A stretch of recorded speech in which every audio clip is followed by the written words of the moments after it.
Hello friends, welcome to शिक्षक prep. तो friends, BPSC TRE 3.0 से रिलेटेड एक नई कॉन्फ्रेंस मीटिंग के बाद कुछ नए चेंजेस आपके हो चुके हैं। बहुत सारे चेंजेस हैं फ्रेंड्स। इस बार आपके एग्जाम में आप लोग खुद देखेंगे, जब आपके सामने पेपर आएगा, पेपर का कलर आपको हर किसी का चेंज दिखा हुआ मिलेगा, पेपर का सेट आपको हर किसी का अलग मिलेगा। बहुत सारी अपडेट हैं। साथ ही साथ फ्रेंड्स, यहाँ पर नॉर्मलाइजेशन को लेकर भी एक अपडेट आया हुआ है, क्योंकि नॉर्मलाइजेशन क्या होता है और इसमें लागू होगा या नहीं होगा, इसको लेकर अपडेट है। साथ ही साथ फ्रेंड्स, टीआरई 4.0 की अब नई एग्जामिनेशन डेट आपकी आ चुकी है। जी हाँ, टीआरई 4 आपका कब होगा, अभी इसको लेकर अपडेट आ चुका है। तो चलिए सारी चीज़ों को हम डिटेल में जान लेते हैं वन बाय वन। तो देखिए, सबसे पहली अपडेट है आपके सामने, नॉर्मलाइजेशन के आधार पर ही आपका रिजल्ट आएगा। फ्रेंड्स, यहाँ पर अपडेट आ चुकी है।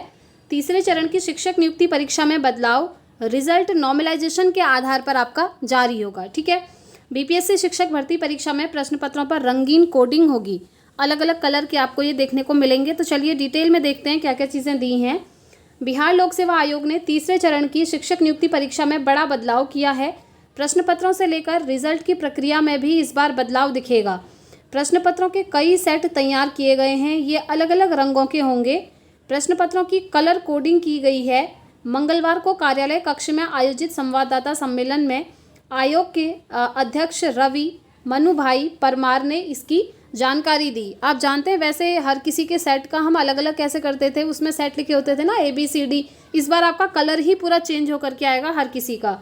तो देखिए, यहाँ पर परमार ने बताया कि प्रश्नों का सेट अलग अलग होने से इस बार रिजल्ट नॉर्मलाइजेशन के आधार पर आएगा।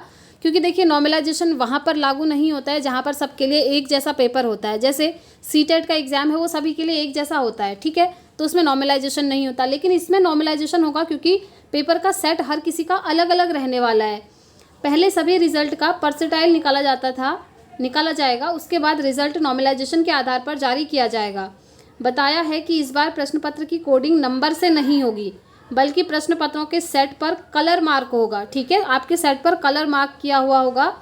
किस कलर सेट का किस जिले में उपयोग किया जाना है, इसकी सूचना जिलाधिकारियों को परीक्षा से 3 घंटा पहले दे दी जाएगी। और कलर सेट का चयन वैज्ञानिक तरीके से होगा। प्रश्न पत्र पहुंचाने वाली गाड़ी में GPS ट्रैकर लगे होंगे। देखिए, पिछली बार जब आपका मार्च में एग्ज़ाम हुआ था और फिर वो लीक हो चुका था, तो जिस गाड़ी में वो पेपर आपके जा रहे थे, तो उसको ले जाने वाले लोग खुद उसमें शामिल थे। तो इस बार ये भी यहाँ पर ध्यान रखा गया है कि प्रश्न पत्र को ले जाने वाली जो गाड़ी होगी, जो वैन रहेगी, उसमें GPS ट्रैकर लगे होंगे। इसमें ड्राइवर के साथ अधिकारी और कर्मचारी भी होंगे और प्रश्न पत्रों को अभ्यर्थियों के सामने ही खोला जाएगा। मतलब चीटिंग ना हो, इसकी पूरी तैयारी इस बार करी जा रही है। पेपर लीक रोकने को तकनीक का उपयोग, बीपीएससी के अध्यक्ष ने कहा कि पेपर लीक की कोई संभावना न रहे, इसके लिए अत्याधुनिक तकनीक का इस्तेमाल किया जा रहा है। परीक्षा में हर केंद्र पर प्रत्येक अभ्यर्थियों को बायोमेट्रिक जांच से गुजरना होगा। तीसरे चरण में 87,774 पदों पर होनी है नियुक्ति, ये आप जानते ही हैं। और यहाँ पर यही सारा डिटेल दिया हुआ है कि 19 से 22 जुलाई तक पेपर है और 27 जिलों में आयोजित होगी। और 4,256 अतिथि शिक्षकों ने भी इसमें आवेदन किया है।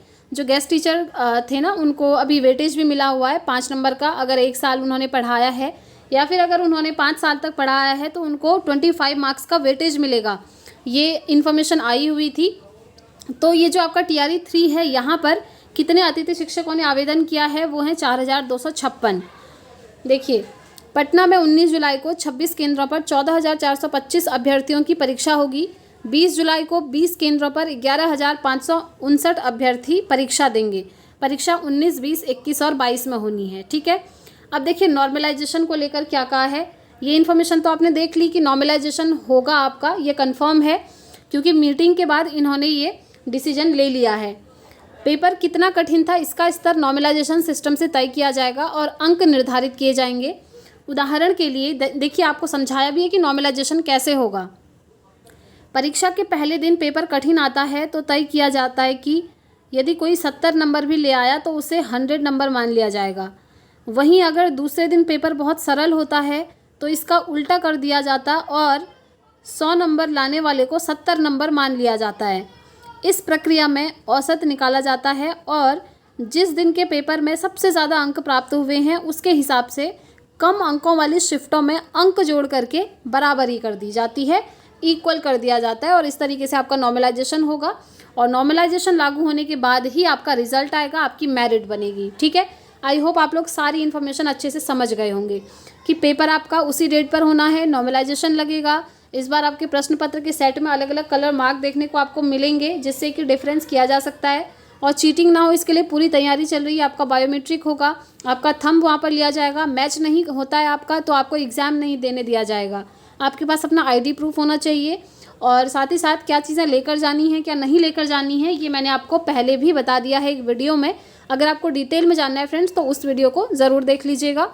और आप लोगों को मैं एक चीज़ कहना चाहूँगी, घोषणा पत्र ले जाना बिल्कुल भी ना भूलें। वो स्टूडेंट्स जिनके एडमिट कार्ड में कोई मिस्टेक हुई थी उनके लिए घोषणा पत्र आया है, उससे रिलेटेड सारी इन्फॉर्मेशन आपको हो चुकी है। ठीक है, चलिए ये बात हो गई TRE 3 की। अब हम देखते हैं TRE 4.0 की एग्ज़ाम डेट को लेकर क्या इन्फॉर्मेशन है। और हाँ फ्रेंड्स, आपका जो TRE 3 का एग्ज़ाम होने वाला है ना, उसका जो मेन आपका एग्जामिनेशन सेंटर है अब वो आपको दिख रहा होगा। आज से ही इन्होंने डाला हुआ है, आज से आप अपलोड कर सकते हैं ऑफिशियल वेबसाइट पर अपना एडमिट कार्ड। वहाँ पर आपको मेन एग्जामिनेशन सेंटर आपका आज से पता चल जाएगा, जो इन्फॉर्मेशन इन्होंने यहाँ पर दी हुई है। अब आगे देखते हैं TRE 4 से रिलेटेड ये क्या कह रहे हैं। TRE 4 से रिलेटेड अपडेट है कि अगस्त में TRE 4 संभव नहीं है। जी हाँ, अब ऐसा क्यों है वो मैं आपको क्लियर कर देती हूँ, क्योंकि फ्रेंड्स TRE 3 आपका 19 से 22 जुलाई के बीच में है। ये तो एग्ज़ाम की डेट है। इसके बाद आप लोगों का रिज़ल्ट आएगा। रिज़ल्ट आने के बाद कितनी सीटें खाली रहती हैं वो सभी डेटा जो है हर डिस्ट्रिक्ट के DM को भेजा जाएगा। फिर डिस्ट्रिक्ट के जो DM हैं वो वहाँ से रिक्तियों का पूरा डेटा देंगे और आयोग के पास जाएगा, तब जा कर के पता लगेगा कि कितनी वैकेंसीज आनी है। उसके बाद ही आपका TRE 4 आएगा।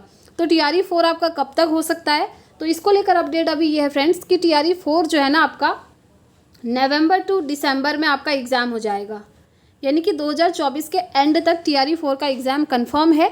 लेकिन ये कंफर्म नहीं है कि अगस्त में एग्ज़ाम होगा। अगस्त में अब पॉसिबल बिल्कुल भी नहीं है। आपको सितंबर या अक्टूबर में नोटिफिकेशन देखने को मिल सकता है और एग्ज़ाम आपका नवंबर टू दिसंबर जाने वाला है, ये कंफर्म है। तो इस बार जिन भी स्टूडेंट्स का CTET क्वालिफाई हुआ है 2024 में और जिन भी स्टूडेंट्स का STET क्वालिफाई हो गया है पेपर 1 पेपर 2 दोनों, तो आप लोग BPSC TRE 4.0 में एलिजिबल हैं फ्रेंड्स। जी हाँ, तो जिनका भी क्वालिफाई हुआ है वो लोग TRE 4 की प्रिपरेशन में अभी से लग जाइए, ताकि जैसे ही नोटिफिकेशन आएगा, एग्ज़ाम डेट आएगी, आपका एग्ज़ाम क्वालिफाई हो जाएगा। तो आज के लिए यही छोटी सी इन्फॉर्मेशन थी फ्रेंड्स। और अगर आपकी कोई भी क्वेरी है, कोई डाउट है तो आप मुझसे कमेंट बॉक्स में पूछ सकते हैं। और अगर आप लोगों ने अभी तक टेलीग्राम को ज्वाइन नहीं करा है फ्रेंड्स तो टेलीग्राम ग्रुप ज़रूर ज्वाइन कर लें, क्योंकि जो भी इंपॉर्टेंट चीज़ें रहती हैं सबसे पहले वहाँ पर आप लोगों के साथ शेयर कर दी जाती हैं। ठीक है, टेलीग्राम का लिंक आपको इसी वीडियो के नीचे डिस्क्रिप्शन बॉक्स में मिल जाएगा, वहाँ जाकर आप लोग ज्वाइन कर सकते हैं। तो आज के लिए यही छोटी सी वीडियो थी फ्रेंड्स। मिलते हैं अब हम अपनी नेक्स्ट वीडियो में नेक्स्ट अपडेट के साथ। Thanks for watching.